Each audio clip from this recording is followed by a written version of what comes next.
ನಮಸ್ಕಾರ, ನನ್ನ ಹೆಸರು ರೋಹನ್ ಬಾಲಚಂದ್ರ.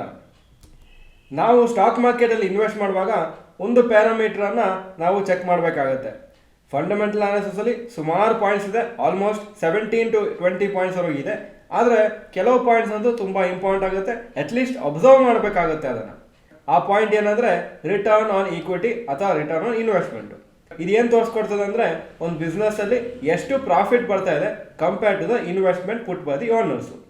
ನೀವೊಂದು ಸಣ್ಣ ಬಿಸ್ನೆಸ್ ರನ್ ಮಾಡ್ತಾ ಇದ್ರು, ಒಂದು ಸಣ್ಣ ಅಂಗಡಿ ರನ್ ಮಾಡ್ತಾ ಇದ್ರು, ನೀವು ರಿಟರ್ನ್ ಆನ್ ಇನ್ವೆಸ್ಟ್ಮೆಂಟ್ ನೋಡಬೇಕಾಗುತ್ತೆ.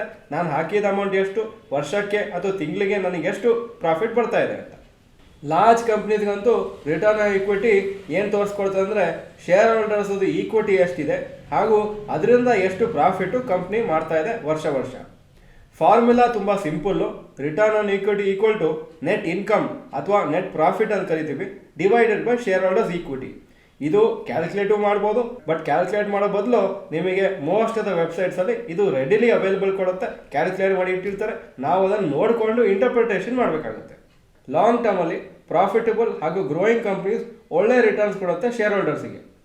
ಈ ROE ಚೆನ್ನಾಗಿದ್ದರೆ ಆವಾಗ ಸ್ವಲ್ಪ ನಂಬಿಕೆ ಇರ್ಬೋದು ಲಾಂಗ್ ಟರ್ಮಲ್ಲಿ ಈ ಶೇರು ಡೀಸೆಂಟ್ ರಿಟರ್ನ್ಸ್ ಅಥವಾ ಒಳ್ಳೆ ರಿಟರ್ನ್ಸ್ ಕೊಡುತ್ತೆ ಅಂತ. ನಾವು ಕೆಲವು ಲಾರ್ಜ್ ಕ್ಯಾಪ್ ಕಂಪ್ನೀಸದು ಲಿಸ್ಟ್ ಹಾಕಿದ್ದೀವಿ, ಎಲ್ಲಿ 50,000 crores ಜಾಸ್ತಿ ಮಾರ್ಕೆಟ್ ಕ್ಯಾಪ್ ಇರೋ company and also high ROE ಇರೋ ಕಂಪ್ನೀಸು. ಮೊದಲನೇ company Nestle India. 5 years average return on equity ಅಂದರೆ ಲಾಸ್ಟ್ 5 years ಆವ್ರೇಜ್ ಹಾಕಿದ್ದೀನಿ 83%. 5 years ಸ್ಟಾಕ್ ಪ್ರೈಸದು CAGR 19% ಪರ್ annum ವರ್ಕೌಟ್ ಆಗಿದೆ. ಈ ಫಿಗರ್ಸ್ ನೋಡ್ತಾ ಬನ್ನಿ, ಲಾಸ್ಟಲ್ಲಿ ನಮಗೆ ಹೇಳ್ತೀನಿ ಯಾವ ಥರ ನೀವು ಫ್ಯೂಚರ್ ರಿಸರ್ಚ್ ಮಾಡುವಾಗ ಯಾವ ಥರ ಅದನ್ನು ಅಂಡರ್ಸ್ಟ್ಯಾಂಡ್ ಮಾಡಬೇಕಂತ. ಬ್ರಿಟಾನಿಯಾ 44% 5 year ಆವ್ರೇಜ್ ROE ಹಾಗೂ 5 year stock returns 10% per annum. TCS 41 ಹಾಗೂ 12. Page industries 47 5%. ಮ್ಯಾರಿಕೋ 37% 9%. ಕೋಲ್ ಇಂಡಿಯಾ 52% ಆ್ಯಂಡ್ 4%. LTI ಮೈಂಡ್ರಿ 32% ಹಾಗೂ 25% CAGR. 8ನೇ company Tata LXC 35% ROE 5 years, 5 year stock CAGR 51%. Infosys 28-16, Asian Paints 26-19, Divi's Labs 21-18, Berger Paints 22 ಹಾಗೂ 18, ಟೈಟನ್ ಕಂಪ್ನಿ 25% ಹಾಗೂ 31%, ಹ್ಯಾವೆಲ್ಸು 19% ಹಾಗೂ 14%. General ಆಗಿ ನೀವು ನೋಡಬೇಕಂದ್ರೆ ROE ಸ್ವಲ್ಪ ಹೈ ಇದ್ದರೆ ಆವಾಗ ಆ ಬಿಸ್ನೆಸ್ ಚೆನ್ನಾಗಿ ಪರ್ಫಾರ್ಮ್ ಆಗ್ತದೆ ಅಂತ ಒಂದು ಇಂಡಿಕೇಶನ್ ಕೊಡುತ್ತೆ. ROE ಹೈ ಇದ್ದು ಸ್ಟಾಕ್ ರಿಟರ್ನ್ಸು ತುಂಬ ಕಮ್ಮಿ ಇದ್ದರೆ ಏನು ಮೀನಿಂಗ್ ಅಂದರೆ ಮೋಸ್ಟ್ ಪ್ರಾಬ್ಲಿ ಸ್ಟಾಕ್ ರಿಟರ್ನ್ಸು ಸ್ವಲ್ಪ ಇನ್ಕ್ರೀಸ್ ಆಗ್ಬೋದು. ಯಾಕಂದರೆ ಸುಮ್ಮನೆ ROE ಹೈ ಇದ್ದು ಸ್ಟಾಕ್ ಪ್ರೈಸ್ ವರ್ಕೌಟ್ ಆಗ್ತಾ ಇಲ್ಲ ಅಂದರೆ ಅದು ಯಾವುದೋ ಒಂದು ದಿನ, ಸ್ವಲ್ಪ ದಿನ ಆದಮೇಲೆ, ಸ್ವಲ್ಪ ತಿಂಗಳಾದಮೇಲೆ, ಸ್ವಲ್ಪ ವರ್ಷ ಆದಮೇಲೆ ROE ಪರ್ಸೆಂಟೇಜ್ ಹತ್ರನೇ ಬರಬೇಕು.